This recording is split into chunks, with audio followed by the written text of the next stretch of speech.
கல்லுப்பு கூட இந்த ஒரு பொருள் சேர்த்து பாருங்க, ரொம்ப ஹெல்த்தியானது. அது மட்டும் இல்லாமல் நம்ம டெய்லி லைஃப்பில் நம்ம சமையலில் சொதப்பலாச்சு அப்படின்னா அதை எப்படி சரி பண்ணுறது அப்படின்னும், உப்பு காரம் அதிகமாக போயிடுச்சு கம்மியாக போயிடுச்சு அப்படின்னா அதை எப்படி ஈக்குவல் பண்ணுறது அப்படின்னும் நம்ம டெய்லி லைஃப்பில் தேவைப்படக்கூடிய ரொம்ப ஈஸியான கிச்சன் டிப்ஸ் தாங்க சொல்லியிருக்கேன். வீடியோவை நீங்கள் ஸ்கிப் பண்ணாமல் ஃபுல்லாக பாருங்கள். நீங்கள் இப்போ தான் நம்ம சேனலை ஃபஸ்ட்டு டைம் பார்க்குறீங்க அப்படின்னா கடைசி வரைக்கும் பாருங்கள்.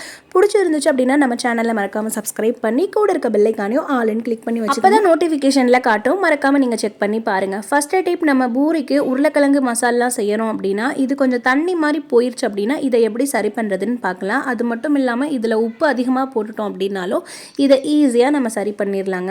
நீங்களே பாருங்கள், இப்போ இந்த உருளைக்கிழங்கு மசால் எந்த அளவுக்கு தண்ணியாக இருக்குன்னு நீங்களே பாருங்கள். இந்த மாதிரி தண்ணியாக வச்சுட்டோம் அப்படின்னா ரொம்ப நேரம் அடுப்பில் ஹீட் பண்ணணும் அப்படின்னா இதோடைய டேஸ்ட்டு தாங்க மாறிடும். அதுக்காக ரொம்ப ஈஸியான மெத்தடு. நம்ம வீட்டில் சட்னி அரைக்கிறதுக்கு இந்த மாதிரி பொட்டுக்கடலை வச்சுருப்போம். இது ஒரு 2-3 டேபிள் ஸ்பூன் அளவுக்கு சேர்த்துக்குங்க.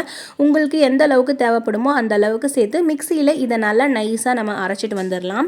அரைச்சி வச்ச பவுடரை நம்ம உருளைக்கிழங்கு மசால் செஞ்சு வச்சுருக்கோம்ல, அதில் உங்கள் தேவைக்கேற்ப கொஞ்சம் கொஞ்சமாக சேர்த்து நல்லா மிக்ஸ் பண்ணி விட்டீங்க அப்படின்னா 5 நிமிஷத்தில் இது கெட்டி பதத்துக்கு வந்துடுங்க.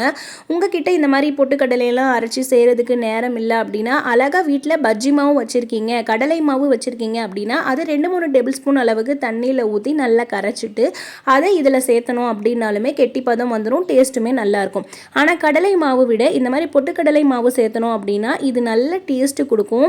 நல்ல சூப்பரான ஒரு ஃப்ளேவராக இருக்கும். கண்டிப்பாக இந்த மாதிரி நீங்கள் உருளைக்கிழங்கு செய்யும் போது தண்ணி மாதிரி போயிடுச்சு அப்படின்னா பொட்டுக்கடலையை மிக்சியில் அரைச்சி இது 2-3 டேபிள் ஸ்பூன் சேர்த்துனீங்க அப்படின்னா ஒரு 5 நிமிஷம் கொதிக்க வச்சாலே போதுருங்க. நல்ல கெட்டி பதத்துக்கு வந்துடும்.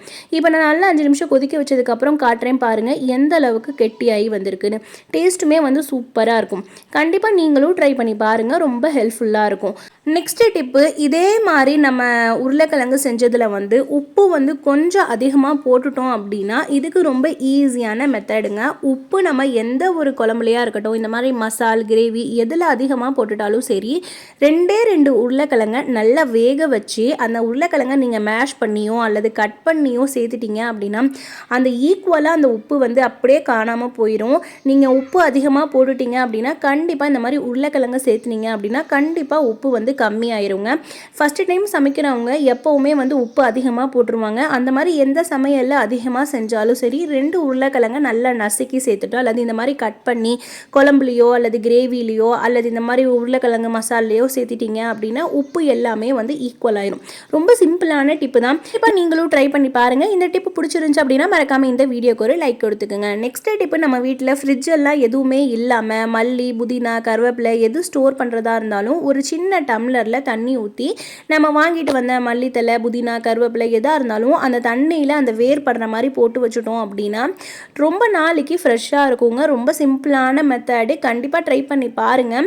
நம்ம வீட்டில் ஃப்ரிட்ஜ் இல்லை, மல்லி புதினா நிறைய வாங்கிட்டு வந்துட்டோம், அடுத்த நாள் ஒரு நாளைக்காக நம்ம இதை பக்கத்து வீட்டில் கொடுக்கணுங்கிற அவசியம் கிடையாது. நம்ம வீட்டிலேயே இந்த மாதிரி ஒரு சின்ன கிண்ணத்தில் தண்ணி ஊற்றி இந்த மாதிரி மல்லித்தலையோ புதினாவோ போட்டு வச்சுட்டோம் அப்படின்னா நம்ம எப்படி வைக்கிறோமோ அதே மாதிரி ஃப்ரெஷ்ஷாக இருக்கும். கண்டிப்பாக ட்ரை பண்ணி பாருங்கள்.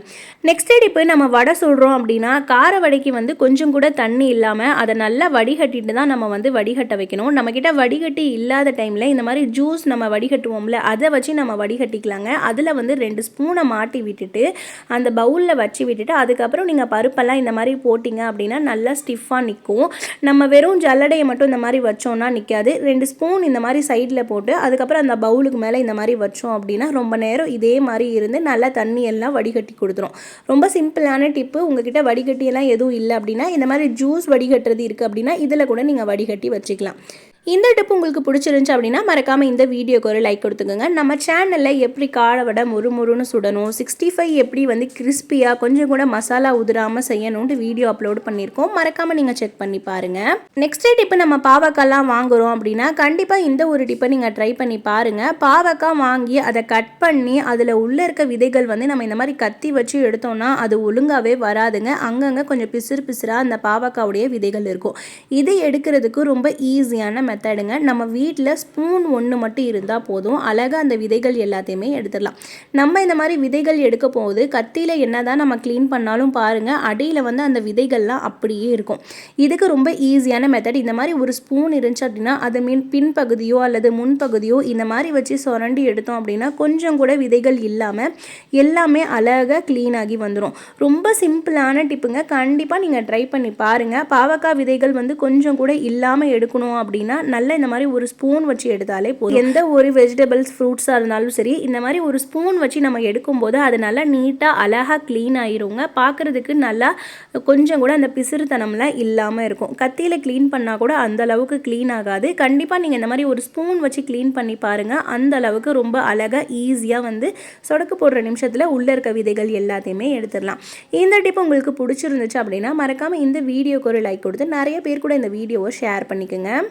நெக்ஸ்ட் டிப்பு, நம்ம குக்கரில் ஏதோ ஒன்று வச்சுருப்போம். அதை எடுக்கிறதுக்காக நம்ம என்ன செய்வோம் அப்படின்னா இந்த மாதிரி கரண்டியை வச்சு எடுத்து விட்டுட்ருப்போம். நமக்கு அடுத்த வேலைகளும் இருக்கும். ரொம்ப ஈஸியாக இதில் இருக்க விசில் எல்லாத்தையுமே வந்து நம்ம போக வைக்கணும் அப்படின்னா நம்ம வீட்டில் இந்த மாதிரி இடுக்கி வச்சுருப்போங்க. அந்த இடுக்கியில் அந்த பின் வந்து அந்த விசிலில் குத்துற மாதிரி இந்த மாதிரி குத்தி விட்டுட்டு இந்த மாதிரி வச்சு விட்டுட்டிங்க அப்படின்னா ஆட்டோமேட்டிக்காக அதில் இருக்க விசில் எல்லாமே போயிடும். ரொம்ப ஈஸியாக வேலையும் முடிஞ்சிடும். நம்ம இந்த விசில் எடுத்து விடுறதுக்கே நமக்கு நின்றுட்டு இருந்தோம் அப்படின்னா அடுத்த வெங்காயம் கட் பண்ணுறது அது ஏதோ ஒரு வேலைகள் இருந்துச்சு அப்படின்னா நமக்கு ரொம்ப டைம் எடுக்கும். இந்த மாதிரி ஒரு இடுக்கியை வச்சு விட்டுட்டு நம்ம நெக்ஸ்ட் வேலையை செய்ய ஆரம்பிச்சிடலாங்க. ரொம்ப சிம்பிளான டிப்பு. ஒரு இடுக்கி நம்மளுடைய வேலையை சுலபமாக முடிச்சிடும். கண்டிப்பாக நீங்களும் ட்ரை பண்ணுங்கள். இந்த டிப் உங்களுக்கு பிடிச்சிருந்துச்சு அப்படின்னா மறக்காமல் இந்த வீடியோக்கு ஒரு லைக் கொடுத்துக்குங்க. நெக்ஸ்ட் டிப்பு, நம்ம தோசை மாவுலாம் ஊற்றுறோம் அப்படின்னா ஒரு சில டைம் நம்ம ஆட்டின மாவு ரொம்ப புளிச்சு போயிடுச்சு அப்படின்னா ஒரு தோசை சுட்டு சாப்பிட்டதுக்கப்புறம் தான் நமக்கு தெரியும். அந்த மாதிரி இருக்கிற டைமில் கண்டிப்பாக இப்படி ஒரு ட்ரிப்பை நீங்கள் ட்ரை பண்ணி பாருங்கள். நம்ம தோசை மாவு ஆட்டினாலும் சரி அல்லது கம்பு மாவு ராகி மாவு எது ஒன்று ஆட்டி கொஞ்சம் புளிப்பாக போயிடுச்சு அப்படின்னா அதில் ஒரு கைப்பிடி அளவுக்கு அரிசி மாவு சேர்த்துட்டு தேவையான அளவுக்கு உப்பு சேர்த்து நல்லா மிக்ஸ் பண்ணி விட்டுட்டு அதுக்கப்புறம் நீங்கள் தோசை ஊற்றுனீங்க அப்படின்னா நல்ல தோசை கிறிஸ்பியாகவும் இருக்கும். அந்த ஒரு புளிப்பு ஸ்மெல்லுமே உங்களுக்கு இருக்காது. கண்டிப்பாக ட்ரை பண்ணி பாருங்கள். அரிசி மாவு சேர்க்கறனால நல்ல கிறிஸ்பினஸும் வரும், அந்த புளிப்பையும் ஈக்குவலாக எடுத்துருங்க. கண்டிப்பாக ட்ரை பண்ணி பாருங்கள். இந்த டிப் உங்களுக்கு ரொம்பவே ஹெல்ப்ஃபுல்லாக இருக்கும். மாவு புளிச்சு போச்சு அப்படின்னா இன்றைக்கி கவலைப்படவே தேவையில்லைங்க. கொஞ்சமாக அரிசி மாவு சேர்த்தணும் அப்படின்னா நல்லா கிறிஸ்பியாகவும் நல்ல மாவு புளிச்சதுமே எடுத்துரும். நெக்ஸ்ட் டிப்பு ரொம்ப முக்கியமான டிப்புங்க. நம்ம உப்பு வாங்குகிறோம் அப்படின்னா அதை டைரெக்டாக நம்ம யூஸ் பண்ணாமல் இந்த மாதிரி நீங்கள் யூஸ் பண்ணீங்க அப்படின்னா உங்கள் உடம்புக்குமே ரொம்ப ஹெல்த்தி. உப்பு வாங்குறீங்க அப்படின்னா கண்டிப்பாக இப்படி ஒரு முறை செஞ்சு வச்சுக்கோங்க. ரொம்ப ஹெல்த்தியான உப்பு சாப்பிட்ட மாதிரியும் இருக்குங்க. நார்மலான நான் கல்லுப்பு தாங்க எடுத்திருக்கேன். இந்த கல்லுப்பு நல்லா வந்து ஒரு ஹாஃப் பாக்கெட் சேர்த்திருக்கேன். ஒரு பாக்கெட்டுக்கு 2 கைப்பிடி அளவுக்கு நம்ம ஒரு பொருள் சேர்க்க போகிறோம். அது என்ன அப்படின்னா முருங்கை இலை தாங்க. முருங்கை இலையில் அவ்வளோ சத்துக்கள் இருக்குது. அதுவும் இந்த மாதிரி உப்பு கூட சேர்த்து நம்ம சாப்பிடும்போது ரொம்பவே உடம்புக்கு ஒரு நல்லதுங்க.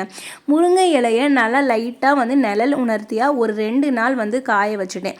அந்த முருங்கை இலையை இந்த மாதிரி உப்பு கூட சேர்த்து நல்லா வந்து ரோஸ்ட் பண்ணி விட்டுருங்க. நல்லா அந்த இலைகளும் சரி அந்த உப்பும் சரி நல்லா வறுபட்டு வரணும். இலைகள் வந்து நல்லா வறுபட்டு சுருண்டு வந்துடணும். அந்த அளவுக்கு இதை வந்து நம்ம நல்லா வறுத்து எடுக்கணுங்க. உப்பு கூட இந்த முருங்கை இலை சேர்க்கறனால முருங்கைக்கீரையில் இருக்க சத்துக்கள் எல்லாமே நமக்கு டெய்லி நம்ம உணவில் கிடைக்கும். இப்போ பாருங்கள், நான் எந்த அளவுக்கு நல்லா ரோஸ்ட் பண்ணி எடுத்துட்டேன். நார்மலாக நம்ம கல்லுப்பு சாப்பிட்றதுக்கு பதிலாக இந்த மாதிரி நீங்கள் முருங்கை இலை சேர்த்து இந்த உப்பை நீங்கள் சாப்பிட்டீங்க அப்படின்னா டெய்லியுமே நமக்கு அந்த இரும்பு சத்து கிடைக்குங்க. அது மட்டும் இல்லாமல் உப்பை இந்த மாதிரி நம்ம வறுத்து யூஸ் பண்ணுறனால நீங்கள் எந்த ஒரு பாத்திரத்தில் போட்டு வச்சாலும் சரி உப்பு வந்து நீத்தே போகாது. அதாவது தண்ணி விட்ட மாதிரியே ஆகாது. இதை வந்து வேற ஒரு பாத்திரத்துக்கு மாற்றிட்டு இதை நல்லா வந்து கூல் பண்ண விட்டுட்டு அதுக்கப்புறம் நீங்கள் எந்த ஒரு ஜாடியிலையோ அல்லது எந்த ஒரு பவுலில் போட்டு வைப்பீங்களோ அதில் போட்டு வச்சுக்கிட்டீங்க அப்படின்னா ரொம்ப ஹெல்த்தியான உப்பு சாப்பிட்ட மாதிரி இருக்கும். இதவே நீங்கள் வந்து மிக்ஸி ஜாரில் சேர்த்து நல்லா நைஸாக அரைச்சி தூள் உப்பாகவும் யூஸ் பண்ணிக்கலாங்க. நம்ம நிறைய அயோடின் உப்பு இந்து உப்புன்னெலாம் சொல்லி யூஸ் பண்ணுறோம். அந்த மாதிரி யூஸ் பண்ணாமல் ரொம்ப ஹெல்த்தியாக கிடைக்கக்கூடிய முருங்கை இலையை வச்சு இந்த மாதிரி உப்பு செஞ்சு நீங்கள் சாப்பிட்டு பாருங்கள். உடம்புக்கு ரொம்பவே ஹெல்த்தி. இது நம்ம சாப்பாட்டில் எந்த ஒரு ரெசிபியில் கொஞ்சம் கொஞ்சமாக போடும்போது அந்த சத்து நமக்கு அப்படியே முழுமையாக கிடைக்குங்க.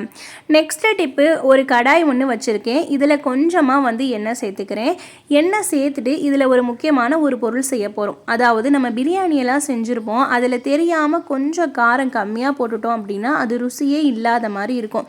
அந்த காரத்தை ஈக்குவல் பண்ணுறதுக்கு ஒரு 2-3 3 டேபிள் ஸ்பூன் அளவுக்கு எண்ணெய் சேர்த்துக்குங்க. எண்ணெய் வந்து லைட்டாக தாங்க ஹீட் ஆகி வரணும், ரொம்ப ஹீட் ஆகி வரக்கூடாது. இந்த டைமில் உங்கள் காரத்துக்கு ஏற்ப மிளகாய் தூள் சேர்த்துட்டு இது லைட்டாக நுரைச்சி பொங்கி வரும்ல, அந்த டைமில் வந்து நல்லா மிக்ஸ் பண்ணி நம்ம பிரியாணி செஞ்சு வச்சுருக்க பாத்திரத்தில் இந்த காரத்தை சேர்த்துட்டோம் அப்படின்னா அது நல்ல ஈக்குவலான ஒரு காரம் வந்துடும். இந்த மாதிரி உப்பு காரம் அதிகமாக போனாலும் சரி கம்மியாக போனாலும் சரி எப்படி சரி பண்ணுறதுன்னு நம்ம சேனலில் நிறைய டிப்ஸ் நிறைய வீடியோ அப்லோடு பண்ணியிருக்கோங்க, மறக்காமல் செக் பண்ணி பாருங்கள். நாங்கள் செஞ்ச பிரியாணியில் கொஞ்சம் காரம் கம்மியாக போயிடுச்சு, அதனால் டேஸ்ட்டே வந்து கொஞ்சம் கம்மியாக இருந்துச்சு. அதனால் கொஞ்சமாக எண்ணெய் ஊற்றி அதில் லைட்டாக மிளகாத்தூள் சேர்த்து அந்த எண்ணெயை இந்த பிரியாணி மேலே ஊற்றி விட்டுட்டோம் அப்படின்னா அது கரெக்டான ஒரு காரப்பதத்துக்கு வந்துடும். காரம் கம்மியாக இருந்துச்சு அப்படின்னா நிறைய பேருக்கு வந்து ஸ்பைசினஸ் இல்லாதனால பிரியாணி டேஸ்ட்டே இல்லைங்குவாங்க. அதனால் கண்டிப்பாக நீங்கள் அந்த காரம் கம்மியாக போட்டுட்டீங்க அப்படின்னா இந்த மாதிரி சரி பண்ணுங்கள். கொஞ்சமாக மிளகாத்தூளை வந்து நம்ம எண்ணெயில் போட்டு சேர்க்குறோம் அப்படின்னா அது எல்லா பக்கமுமே வந்து மிக்ஸ் ஆயிரும். நீங்கள் டைரெக்டாக பிரியாணிலேயே மிளகாத்தூள் போட்டிங்க அப்படின்னா அது பச்சை ஸ்மெல்லாக இருக்கும். அதனால் இந்த மாதிரி போட்டு எல்லாத்தையுமே வந்து நல்லா மிக்ஸ் பண்ணி விட்டுட்டு நம்ம நைட்டு சாப்பிடும்போதோ அல்லது மதியானம் சாப்பிடும்போதோ இந்த டவராவோட நம்ம கேஸ் அடுப்பில் வச்சு நல்லா சிம்லேயே வச்சு சூடு பண்ணும்போது அந்த பச்சை ஸ்மெல்லாம் எதுவுமே தெரியாது. ரொம்ப ரொம்ப ஈஸியான டிப்பு, கண்டிப்பாக நீங்கள் ட்ரை பண்ணி பாருங்கள், ரொம்பவே ஹெல்ப்ஃபுல்லாக இருக்கும்.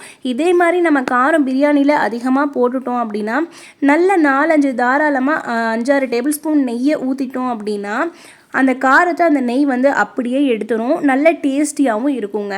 நான் சொன்ன டிப்லாம் ரொம்ப ஹெல்ப்ஃபுல்லாக இருக்குங்க, கண்டிப்பாக நீங்களும் ட்ரை பண்ணி பாருங்கள். இந்த டிப்ஸ்லாம் உங்களுக்கு பிடிச்சிருந்துச்சு அப்படின்னா மறக்காமல் இந்த வீடியோக்கு ஒரு லைக் கொடுத்து நிறைய பேர் கூட இந்த வீடியோவை ஷேர் பண்ணிக்கோங்க. ஃபஸ்ட்டு பிரியாணி இருந்ததுக்கும் இப்போ நம்ம மிளகாத்தூள் அந்த எண்ணெயில் கலந்து சேர்த்துனதுக்கும் நிறையவே டிஃப்ரெண்ட் தெரியும். முதல்ல வந்து கொஞ்சம் வெள்ளையாக இருந்துச்சு பிரியாணி காரமே இல்லாதனால, இப்போ நம்ம சேர்த்துனதுக்கப்புறம் பாருங்கள் எந்த அளவுக்கு கலர்ஃபுல்லாக மாறிடுச்சுன்னு. இதே மாதிரி டிப்ஸ் அல்லது ஒரு லாகில் மீட் பண்ணுறேன். Bye friends.